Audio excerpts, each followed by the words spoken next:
Berjumpa lagi dengan saya Kopaldi, host dari Sidak Misteri. Kali ini dengan tema yang sedikit berbeda. Untuk pertama kalinya Sidak Misteri ngadain podcast ya, untuk cerita-cerita horor, baik dari maupun pengalaman pribadi ataupun cerita-cerita dari kerabat-kerabat teman-teman sesama supir mobil jenazah ataupun ambulans. Kedepannya Sidak Misteri akan mencoba menceritakan semua berdasarkan kisah nyata, bukan karangan bebas. Dan buat teman-teman, bagi teman-teman yang belum tahu tentang saya, pertama-tama saya perkenalkan dulu ya, kenapa saya bisa terjun di balik dunia perhororan ini, tentang cita-cita mistis, hal-hal gaib. Jadi kalau bisa dibilang, saya dulu itu sangat penakut sekali. Karena saya dulu pernah satu kejadian yang membuat saya jadi penakut banget, itu waktu masih kelas 3 SD.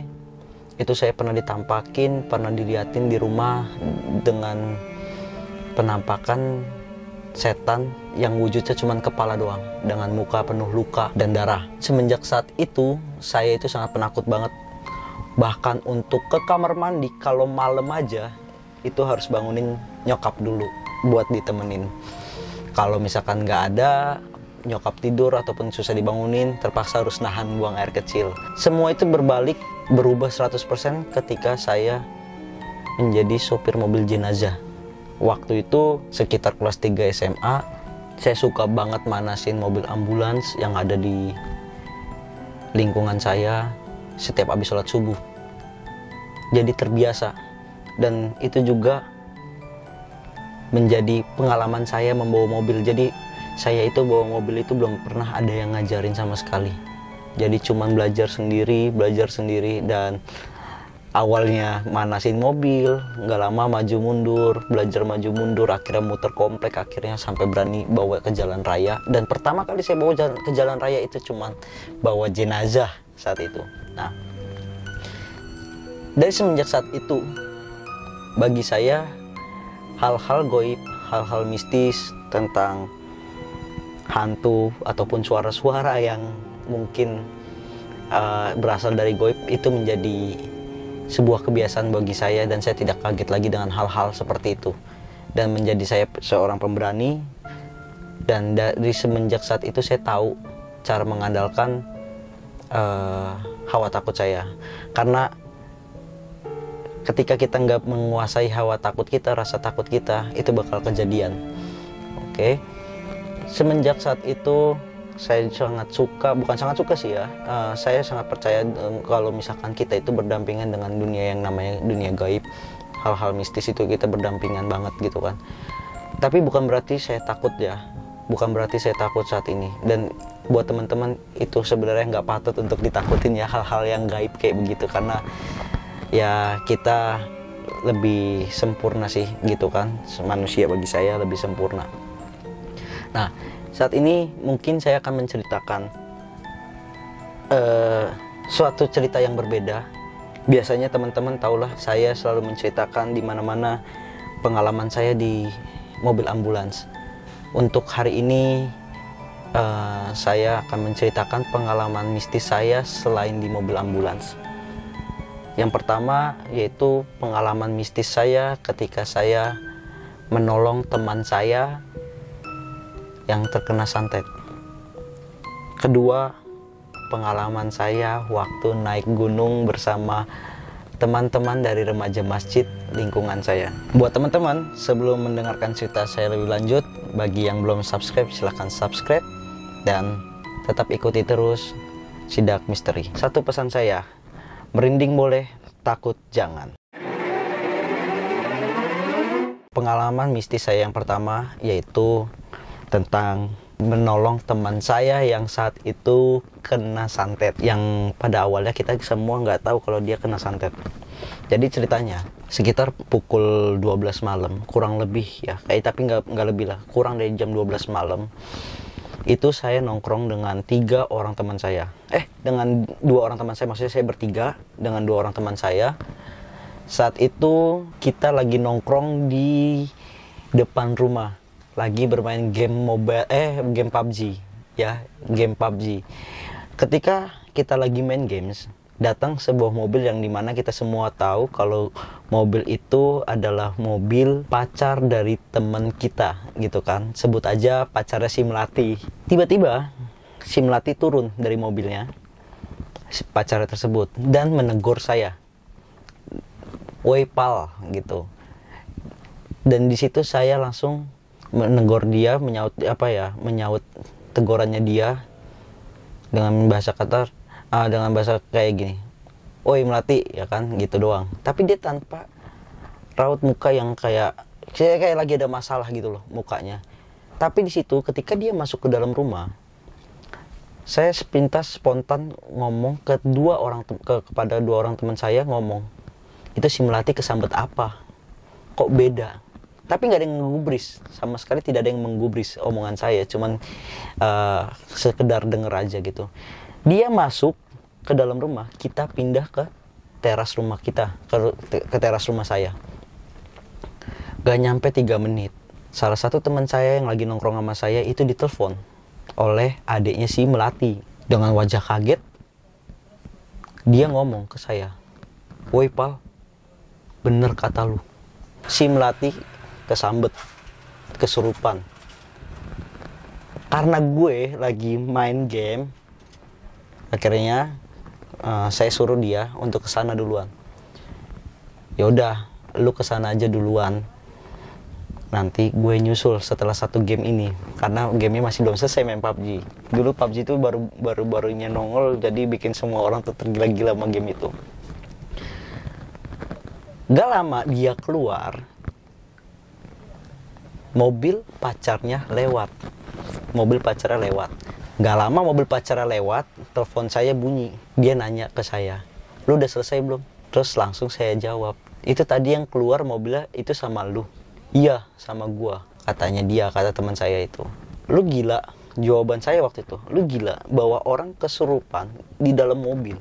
Lu mau mati bareng apa gimana?" Itu jawaban saya, karena mikir resikonya ketika orang kesurupan dibawa ke dalam mobil. Itu sangat bahaya bagi saya. Akhirnya, "Yaudah lu puter balik, nanti gua kesana." Akhirnya mobil itu puter balik, terus saya sempetin dulu buat ambil air wudhu. Selesai saya ambil air wudhu, saya langsung ke sana. Tiba-tiba si Melati ini mengeluarkan ekspresi marah ketika saya datang. Dengan tangan dia begini, napasnya marah, pokoknya seperti napasnya mendesa-desa gitu. Mata melotot ke saya, tapi dia pengen kabur. Dia marah, nafasnya mendesa-desa, tapi dia kepengen kabur dari saya. Saya sudah menduga dari awal ketika saya masuk, dia takut kayak begitu. Dia pengen melarikan diri daripada saya. Dia takut ketemu saya. Entah, nggak tahu kenapa. Tapi kita flashback dulu ke cerita belakangnya. Sebelumnya, si Melati ini jalan sama pacarnya dari kurang lebih dari pagi, jam 10 pagi atau jam berapa, saya lupa waktu itu. Dia jalan sama pacarnya dari awal pergi sampai di rumahnya pulang. Pacarnya tidak diajak bicara satu kata pun, dan pacarnya diajak ngomong, pacarnya ngajak ngomong pun tidak digubris sama sekali oleh si Melati. Bagaimana ketahuannya? Setelah dia masuk ke dalam rumah, gak lama ketahuan dia kesurupan. Ketahuannya karena si Melati pas masuk ke dalam rumah selesai menyapa saya, dia ngebuat kopi hitam di gelas yang besar tanpa gula, kalau nggak salah ya, tanpa gula, dan diminum dalam keadaan masih panas. Di situ pacar si Melati baru sadar kalau dia ini kemasukan dan ini bukan si Melatinya gitu. Singkat cerita, saya di dalam rumahnya dia, saya, pacarnya si Melati, adiknya Melati, dan teman saya yang tadi main mabar bareng game PUBG, berlima. Ketika dia marah begitu dan dia mau kabur, saya bilang sama teman-temannya, sama pacarnya, saya bilang untuk tahan dia. Tapi dia tidak berani menatap saya. Saya tanya, siapa yang masuk sini? Dia nggak mau jawab sama sekali, tapi dia kepengen kabur. Bahkan dia nggak berani menatap saya, selalu ngebuang mukanya. Saya paksa, saya suruh teman saya yang tadi main PUBG bersama saya dan pacar si Melati, saya suruh mukanya diarahin ke saya. dengan wajah marah itu dipaksa dia mukanya nengok ke muka saya tatap-tatapan. Saya tanya, karena saya tahu saya punya keluarga yang bisa ngeliat tapi dia sangat lemah, yaitu Devi yang waktu itu pernah ikut explore horror sama saya. Dia pasti badannya kecapean karena dia udah lama dimasukin sama makhluk tersebut. Ketika dia tatap-tatapan sama saya bilang sama dia, mau keluar sendiri atau saya yang keluarin? Kasihan badan ini, sekarang saya minta kamu keluar. Tapi dia bilang, dia ngegelengin kepala responnya. Lalu saya jawab lagi, oke, kalau misalkan kamu nggak mau keluar, berarti saya yang keluarin. Dan kalau saya yang keluarin, berarti tandanya kamu siap kesiksa. Saya bilang kayak begitu. Dan dia bilang apa? Responnya dia ke saya diketawain persis seperti suara kuntilanak. Tuh, bagi saya saat itu nggak takut, tapi saya merasa saya diledekin, saya emosi karena dia nantangin. Bagi saya, akhirnya saya bilang saat itu sama si melati, ya bukan melatinya ya, setan tersebut. Saya bilang, oh berarti kamu nantangin saya, ya udah, berarti situ siap-siap kesiksa. Saya bilang gitu. Saya nggak pernah takut sama yang namanya setan. Ya semenjak saya udah dewasa saya nggak pernah takut, ya kan. Yang saya takutin tuh cuman yang nyiptain setan, Allah. Saat itu saya minta sama pacar si melati buat nyiapin air. Selagi si pacarnya melati nyiapin air, saya mencoba percobaan pertama. Yang saya bisa, yang saya tahu, yang saya paham. Jeleknya saya, ketika saya nolongin, saya bukan pertama kali ya buat nolongin orang kesurupan ataupun kesambat. Jeleknya saya, ketika saya nolongin orang yang kayak begitu, saya nolongin orang yang kesurupan, tenaga saya habis. Padahal saya nggak ngapa-ngapain, pasti tenaga saya habis, gampang habisnya. Percobaan pertama, ketika saya melakukan sesuatu dengan baca doa tentunya, saat itu dia udah mau keluar. Saya tarik dia dari sini. Itu udah suaranya dia udah seperti orang mau keluar, seperti orang mau muntah. Tapi andai kata saya bertahan sedikit lagi dengan usaha saya saat itu, mungkin waktu itu keluar. Tapi balik lagi ke kelemahan saya, kalau saya itu tenaganya habis. Tapi saya tidak mau terlihat seperti orang kehabisan tenaga di depan itu melati. Saya stop, saya malah ngajak bicara lagi, ngajak komunikasi lagi dengan yang memasuki si melati ini. Saya bilang, gimana? Enak gak? Enak gak sakit kayak begini? Saya bilang begitu saat itu. Dan dia nangis saat itu. Saya bilang sama dia, sekarang keluar, kalau nggak mau kesiksa lagi. Gak enak kan kebakar, saya bilang seperti itu. Itu yang saya ucapin. Ketika saya bilang kayak begitu, dia bilang, oke, saya mau keluar. Dengan suara yang berat, dia bilang gini, ya udah, saya mau keluar, saya mau pulang. Dia ngomong kayak begitu. Tapi ada syaratnya, dia bilang. Syaratnya dia bilang apa? Anterin saya. Tolong anterin saya. Ketika saya sampai di sana, saya akan keluar. Mungkin kalian nggak tahu ya di mana. Ketika saya juga saat itu juga penasaran, saya tanya, lu minta anterin kemana? Di situ saya udah pakai kata lu minta anterin kemana? Dia menyebut mana? Gunung Gede, Pangrango. Di situ saya pertama senyum langsung dengar jawaban dia minta dianterin ke Gunung Gede. Langsung saya bilang, ini yang terucap sama saya, lu gila, lu mendingan lu keluar sekarang, lu kebakar. Saya pakai lagi percobaan kedua. Saya pakai dengan percobaan kedua. Seperti biasa, dia waktu itu mau keluar. Udah gitu-gitu, kayak orang mau muntah, begitu. Tapi balik lagi saya nggak kuat dengan tenaga saya habis, dan saya saat itu sudah mulai melemas. Di situ saya berpikir, ini bukan orang kesambet biasa. Feeling saya, naluri saya kuat kalau dia kena santet, kena kiriman. Karena bagi saya pada dasarnya ketika orang lagi di jalan tiba-tiba ngelihat ada hantu tuh sampai rumah dia kesurupan, kesambet, itu sangat gampang keluarnya. Saya udah beberapa kali nolongin orang kesurupan, jadi saya agak sedikit tahu. Tapi kalau misalkan orang yang kesurupan karena sebuah kiriman, itu susah. Dengan cuman 2 cara. Mungkin bagi saya cuma punya 2 cara, mungkin cara ngeluarinnya. Bisa dia keluar. Yang pertama, tunggu tugas dia selesai. Dia bertugas sebagai apa? Dia bertugas untuk apa? Memasuki si melati ini. Gitu. Yang kedua, atau kita kalahkan setannya. Ataupun dukunnya yang ngirim. Percobaan kedua saya gagal.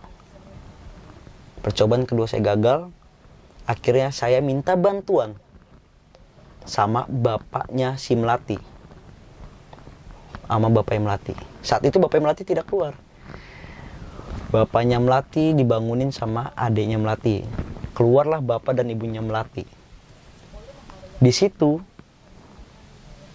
justru si melati yang memasuki si melati malah kepengen mencelakai ibunya si melati. Di sela-sela bapaknya melati itu mencoba untuk mengeluarkan yang memasuki si melati tersebut. Ketika melati berdiri pengen nyekek ibunya si melati, saya langsung spontan narik badannya si melati, tiduran di sofanya dia, dan dengan tenaga terakhir saya bacakan lafaz azan di kupingnya. Saya azanin dia di kupingnya untuk terakhir kalinya. Dan alhamdulillah melati sembuh. Melati keluar, saya berhasil ngeluarin dia untuk percobaan ketiga saya. Kalau mau di total sih 4 kali percobaan sama percobaan bapaknya melati. Setelah saya azanin, saya berdiri hampir jatuh pingsan. Untungnya teman saya yang tadi main game sama saya itu megangin saya dari belakang. Dan itu tenaga terakhir saya. Lalu saya duduk. Saya bilang sama keluarganya yang ada, semua yang ada di situ, termasuk ada mamanya melati, adiknya melati, semuanya. Ini melati bukan kesurupan biasa. Tapi yang masukin melati ini adalah kiriman. Bagi siapa kirimannya? Nggak tahu. Naluri saya kuat, sangat kuat. Kalau si yang ngirim si melati ini, dalangnya itu adalah mantan pacarnya si melati. Gitu. Kita flashback lagi. Sebelum si melati pacaran dengan pacar yang saat itu dia kesurupan, melati itu punya pacar. Dia pacaran kurang lebih berapa tahun lah, itu lama, yang beda agama. Orang tuanya tidak merestui, yang saya tahu lah pastinya. Namanya beda agama. Selama pacaran sama dia, melati udah menunjukkan perubahannya. Selama 3 tahun, melati tidak pernah namanya sholat, melakukan ibadah. Dan setiap kali mendengar azan, melati merasa kupingnya kayak digeliin. Menjadi begini, ketawa setiap kali waktu azan. Nah, saat itu melati sudah sembuh, udah keluar, dia masih tertidur pulas, masih lemas. Kita bercengkrama segala macam. Saya bilang, ternyata bapaknya sependapat dengan pernyataan saya tentang yang masuki si melati ini. Gitu. Akhirnya saya bilang, untuk saat ini si melati aman. Karena ini si melati maksudnya yang memasuki melati ataupun kirimannya si melati ini, yang kiriman ke melati ini dukunnya itu sudah bangun. Dan dia terfokus kepada yang menghalanginya dulu. Siapa yang menghalangi? Ya, saya dan juga bapaknya yang mencoba menyembuhkan Melati. Gitu. Di saat kita lagi bercengkrama kayak gitu, saya bilang, bapaknya bilang ke saya, tolong bantuin saya buat netralin rumah ini, karena saya sependapat saat ini setannya yang masuki Melati ini masih ada di sekitaran rumah ini. Ketika lagi ngomong seperti itu, tiba-tiba Melati bangun dan memarahi saya. Dia nggak terima kalau misalkan rumahnya mau dinetralin, dengan bilang kalau misalkan penunggu rumah sini itu sangat galak banget segala macam ataupun apanya, dengan alasan yang tidak masuk akal bagi saya. Dan saya bilang saat itu, saya nggak peduli karena saya nggak takut sama setan. Jangan mau kalah sama setan. Saya saat itu bilang seperti itu. Akhirnya saya minta temenin dengan teman saya yang tadi main game sama saya. Tolong lu temenin gua. Saat itu saya bilang seperti itu. Lu tungguin aja, cukup lu tungguin gue dari belakang. Kalau ada apa-apa jangan kabur, gue takutnya pingsan, tenaga gue udah lemas. Saat itu saya bilang itu. Ketika saya sampai di ruang belakang itu baru satu langkah, entah kenapa saya tuh kayak tiba-tiba ya, saya merem dan tangan saya itu benar-benar kayak nggak ada niat buat gerakin tangan saya sendiri itu. Tangan saya tiba-tiba kayak orang kencang kanan gitu. Saya posisi lurus, tangan saya kanan nunjuk ke arah kamar belakang itu. Di saat saya berdiri mengarahkan tangan saya ke situ, suara tangis tiba-tiba muncul. Persis banget suaranya itu, kenceng banget, dan itu seperti keadaan kita lagi ngobrol hadap-hadapan. Dan teman saya yang saat itu menemani saya di belakang saya langsung megang saya. Saya saat itu cuma ngomong, lu denger? Dan dia bilang apa? Iya gue dengar. Lu cukup pegangin gue aja, gue takutnya jatuh, dia bilang saat itu. Dan saat itu saya coba untuk netralin tempat itu dengan apa yang saya bisa. Suara tangisan itu satu ruangan semuanya denger, sampai bahkan orang tuanya yang udah di kamar itu denger suara tangisan itu, suara perempuan. Persis suaranya kayak orang nangis merintih. Mungkin saya harus praktekin ya, suara itu kayak gitu. Suaranya seperti itu. Dan selesai saya coba untuk netralin tempat itu, bahasa kasar untuk ngusir makhluk itu. Alhamdulillah percobaan pertama selesai. Saya balik ke ruang tamu tadi yang ada si Melati. Saat itu saya bilang sama Melati untuk tidur masuk kamar. Di situ saya ngobrol-ngobrol doang biasa dengan adiknya Melati, teman saya yang tadi, dan pacar si Melati. Saya berempat di ruang tamu itu. Saya ngobrol, bercengkrama. Tidak lama saya ajak main game. Lagi lanjut main PUBG itu sekitar jam 3. Jam 3 atau jam setengah 4. Ketika kita lagi asik main games, Melati keluar. Tiba-tiba si Melati tidur di pangkuannya pacarnya. Sambil main game, saya tidak curiga tadinya. Ketika saya perhatiin, Melati ternyata kemasukan lagi. Tapi dia bergelagat seperti orang biasa, seperti Melati pada umumnya, yang seperti dia lagi manja sama pacarnya. Dia tidur di pahanya. Saat itu saya coba bilang sama teman-teman saya dengan posisi saya seperti ini. Melati di sebelah kiri saya, sofa sebelah kiri. Saya bilang dengan Melati, dengan orang-orang situ yang ada di situ. Saya bilang gini, lu percaya nggak kalau itu bukan si Melati? Pacarnya saat itu langsung kaget. Maksudnya, iya, itu bukan si Melati. Melati itu kena lagi, gitu. Kata pacar, lu yang bener. Lihat aja nih, tunggu kita selesaiin satu game. ya gue lagi main, biarin aja dia bermain-main dulu, ntar kalau gue udah selesai ngegame ini biar gue yang main. Itu yang terucap sama saya, karena saat itu yang saya netralin cuman tempat rumah belakangnya doang, bagian belakang rumahnya, dapur ke belakang sama ruang tamu, tidak kamarnya Melati. Melati kena pas di kamarnya. Ketika saya ngomong kayak begitu, tiba-tiba Melati angkat bicara, loh kok gue di sini sih? Saya cuma hanya senyum, terus saya bilang apa ke mereka, tuh kan gue bilang apa.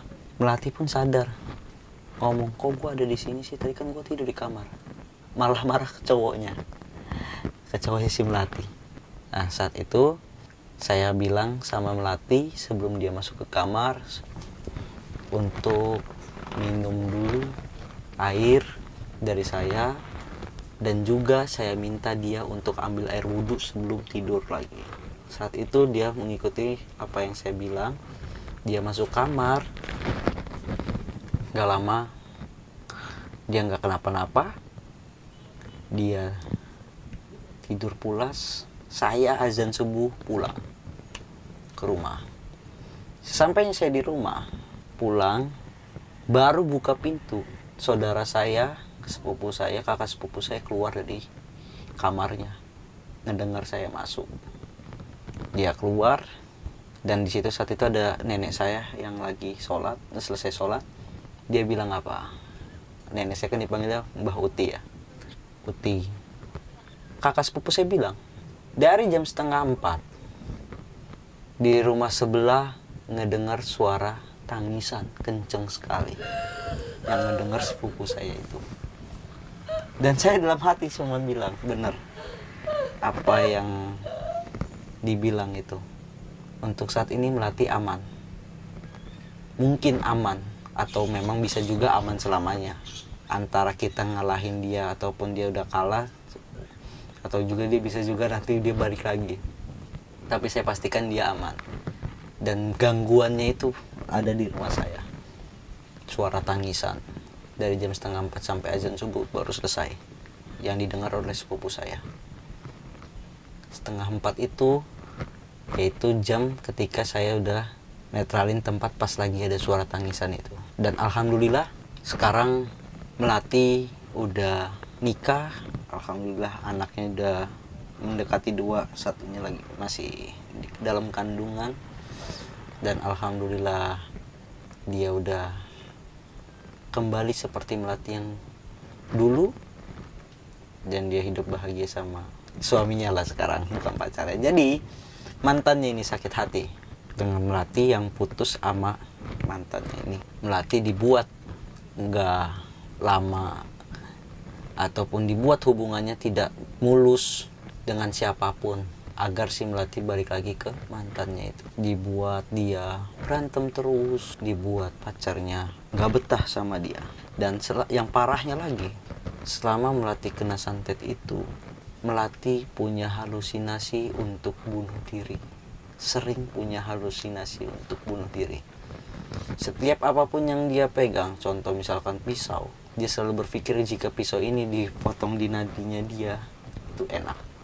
Bahkan saat dia di dalam gedung pun, yang lantainya tingkat tinggi itu, dia punya firasat, dia punya naluri kalau dia jatuh dari gedung ini enak kali ya, loncat dari gedung ini enak kali ya. Itu yang paling parah. Dan alhamdulillah sekarang Melati sudah sehat, dia udah hidup bahagia bersama suaminya, dan dia udah punya anak. Dan itulah salah satu cerita mistis yang pernah saya alami selain di ambulans. Dan akan ada lagi cerita mistis yang akan saya bawahi, bahkan mungkin nanti saya akan bawakan langsung dari narasumbernya, ataupun saya angkat cerita mistisnya di Sidak Misteri, channel Sidak Misteri. Dan buat teman-teman yang ingin jadi narasumber di Sidak Misteri, duduk di samping saya di Ambulan Podcast Sidak Misteri, bisa komen di YouTube kami, bisa DM di Instagram saya. Dan jangan lupa buat teman-teman yang belum subscribe, di subscribe. Sekali lagi saya ucapkan terima kasih yang buat yang sudah subscribe dan nonton. Demikian cerita mistis dari saya Kopaldi, salam dari Sidak Misteri. Merinding boleh, takut jangan.